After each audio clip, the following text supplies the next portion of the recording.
All right, happy Tuesday. Let me show you my shirt. Yay, Tuesday. It's from Emily Freeman in her book, Simply Tuesday. I feel like like a little, the infants that have like the days of the week on the thing, but it's so easy to pick my shirt on Tuesdays. I wear my Yay Tuesday shirt. Anyway, I wasn't going to do a video today because we've got kind of a lot going on our page. One of the things is that the tickets for our podcast live event went on sale to the public today, and there's only 10 left. So if you are thinking about coming, jump on that, and because it's getting ready to be sold out. And the second thing is our season 6 finale of the podcast came out today with Shauna Shanks. Would love for you to check that out. It's an incredible story that she has. But I was reading this morning and just had this message and really felt like I needed to talk about it. So here we are on the video, and I've been reading through Genesis, and Joseph's story is actually one of my favorites from the whole Bible.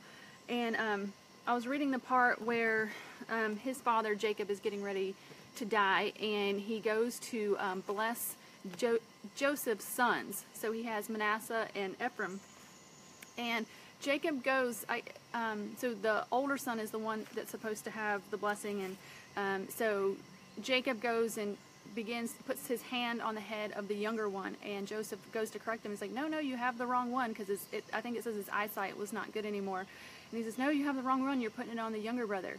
And Jacob says, I know, my son, I know. He too will become a people, and he too will become great. Nevertheless, his younger brother will be greater than he. And I was so struck by that phrase, nevertheless. I know, but nevertheless. I know, but nevertheless.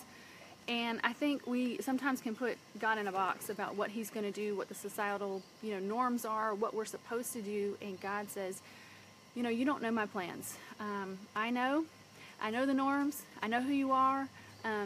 But nevertheless, I'm going to do something different. And I think a lot of us automatically put ourselves in that kind of box. We say, God can never use me. I have this certain past. Or God couldn't use me. I was not born into a Christian family, and so I'm not really supposed to be being used by God because I don't have that upbringing. Or some people say, well, I don't have the education. I don't have the education that I'm supposed to have, so God could never use me. Or I don't even have the personality. That's what I would say about myself. I don't have the personality to be on these live videos. Oh my goodness, it scares me to death.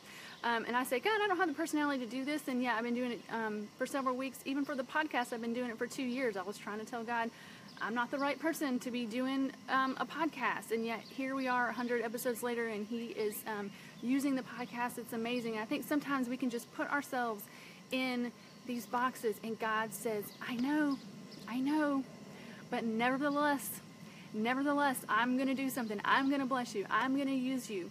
And so I just want to encourage you that maybe you're putting yourself in a box because of your past and for your family and your education and your personality. And God is just whispering, I know, but nevertheless, I am going to bless you. And so I hope you might talk about that with God today, that what are the boxes that you're putting yourself in, and what is the different thing that he wants to do in spite of yourself, in spite of your family, in spite of your past, in spite of your personality. All right, I see somebody is live with us. I would love for you to say, hey, I guess this time of day, not a lot of people can jump on, but I love that these are recorded and people can check it out later. But yeah, that's all I wanted to share today. I hope, again, that you can check out the podcast, and you can check out the live event. Would love to see you face to face if you are nearby. All right, you guys have a great Tuesday. Bye.